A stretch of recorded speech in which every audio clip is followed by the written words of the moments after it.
بسم اللہ الرحمن الرحیم۔ حکومتی سطح پر ذمہ داری ہے، اگرچہ آپ کہیں گے کہ وہ ہماری ذمہ داری تو نہیں ہے، لیکن میں عرض کروں گا کہ وہ ہماری ہی ذمہ داری ہے۔ یعنی حکومتی سطح پر اس طرح کے حالات کے اندر رویہ کیسے ہونا چاہیے، یہ بھی ذمہ داری ہماری ہے، کیونکہ یہ جو حکمران ہے نا، یہ کہیں باہر سے ہم پر نہیں تھوپے گئے، یہ خود ہمارے اعمال کا نتیجہ ہے اور ہم نے خود اپنے اوپر ان کو مسلط کیا ہوا ہے۔ آپ قرآن مجید کو پڑھیں، قوموں کی تاریخ کو پڑھیں، تو آپ کو پتہ چلے گا کہ اللہ رب العزت نے جن قوموں کو عروج بخشا ہے اور جن قوموں کو اللہ تعالیٰ نے ذلیل و رسوا کیا ہے، یہ قوموں کے عروج و زوال یہ وقت اور اتفاقیہ نہیں ہوتے، اور نہ ہی قوموں کی بربادی اور ان کی آزمائش جو ہے یہ محض اس کو آپ ایک کہہ لیں کہ ایک عمومی ایک طرز عمل سمجھ لیں، قدرت اور فطرت کا ایسا نہیں ہے۔ اللہ رب العزت نے قوموں کی خوشحالی اور ان کے عروج و زوال کے باقاعدہ قرآن مجید کے اندر اصول ذکر فرمائے ہیں۔ جو قوم بھی ان کا لحاظ اور خیال رکھنے والی ہے، اللہ رب العزت ان کی آزمائشیں کم کر دیتا ہے، اور جو قوم جس قوم کے اندر اجتماعی شعور نہیں ہوتا اور وہ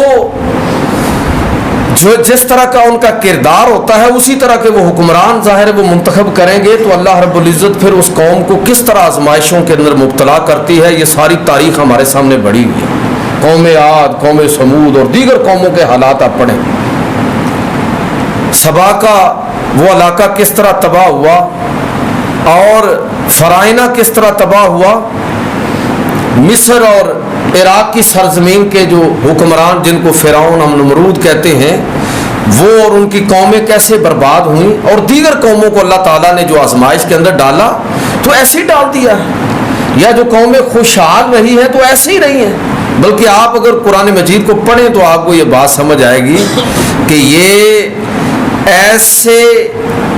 ایسے حکمران، میں اکثر ایک بات عرض کیا کرتا ہوں، قرآن مجید جو ہے نا یہ کوئی قصے کہانیوں کی کتاب نہیں ہے، تو پھر اتنی تاریخ اور قصے اس قرآن میں کیوں درج کر دیے گئے؟ سوچنے والی بات ہے بھئی۔ 500 آیات کہا جاتا ہے، ہمارے علماء اصولیین نے کہا کہ 500 آیتیں ہیں جو احکام پر مشتمل ہیں، حلال و حرام پر مشتمل ہے، یہ کرو اور یہ نہ کرو، یہ حلال ہے یہ حرام ہے، 500 آیتیں ہیں۔ اور آپ قرآن مجید کی کتنی آیتیں گنتے ہیں؟ 6236۔ تو باقی آیتیں کس لیے ہیں؟ ظاہر ہے یہ قوموں کے واقعات ہیں، پیغمبروں کے حالات ہیں، قوموں کے عروج و زوال کی پوری تاریخ قرآن نے ذکر کی ہے۔ تو وہ کس لیے ذکر کی ہے میرے بھائیوں؟ وہ اسی لیے ذکر کی ہے کہ اس آئینے کے اندر ہم اپنے آپ کو پہچانیں، وہاں رکھ کے نا اپنے بارے میں سوچیں کہ اگر فلاں قوم برباد ہوئی تو یہ خامیاں اس قوم کے اندر تھیں، کہیں وہ ہمارے اندر تو نہیں آ گئی؟ فلاں قوم کو اللہ تعالیٰ نے خوشحالی اور سرسبز و شاداب ان کے علاقوں کو فرما دیا، خوشحالی ان کو عطا فرمائی، تو اس کے سبب اور وجہ کیا ہے؟ یہ آپ نے ملکہ سبا کا نام سنا ہے، ملک سبا، ملوک سبا، یہ جنوبی یمن کا علاقہ ہے۔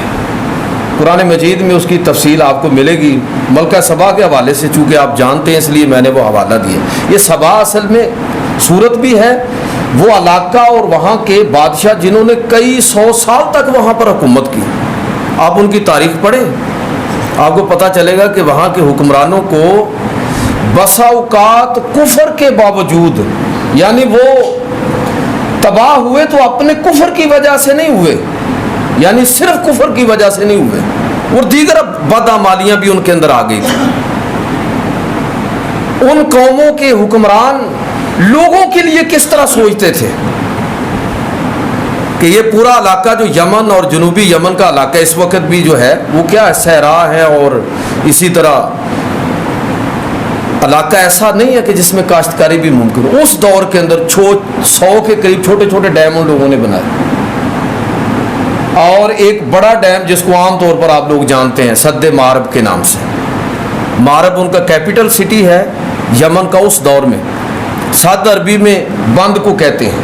یہ بڑا مشہور بند جس کو جو کئی منزلوں میں بنا ہوا تھا, اور اللہ تعالیٰ نے اس کا ذکر فرمایا ہے قرآن مجید کے اندر کہ کس طرح اس قوم نے یہ بند بنایا, پانی محفوظ کیا, بارشوں کا پانی, اور آنے والی نسلوں کے لیے خوشحالی کا کس طرح انتظام کیا.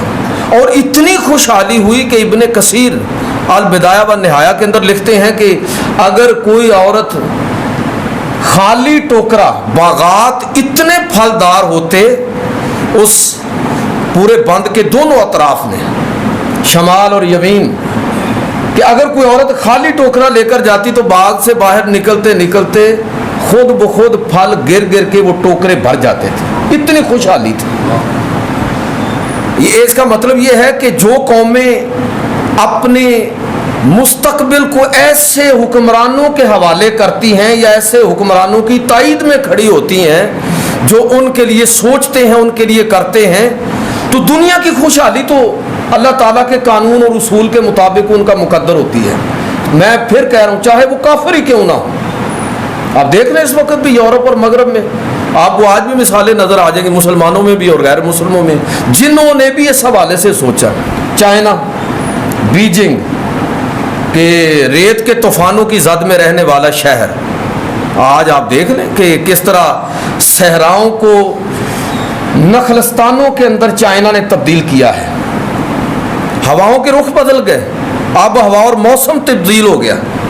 یہ وہ حکمران ہوتے ہیں جو اپنی قوموں کا, اپنی نسلوں کا مستقبل دیکھتے ہیں. سعودیہ نے صحراؤں کو سیراب کر کے گندم میں خود کفالت حاصل کر لی, اور ہم گندم کے علاقے میں رہنے والے لوگ گندم باہر سے لے کر آ رہے ہیں.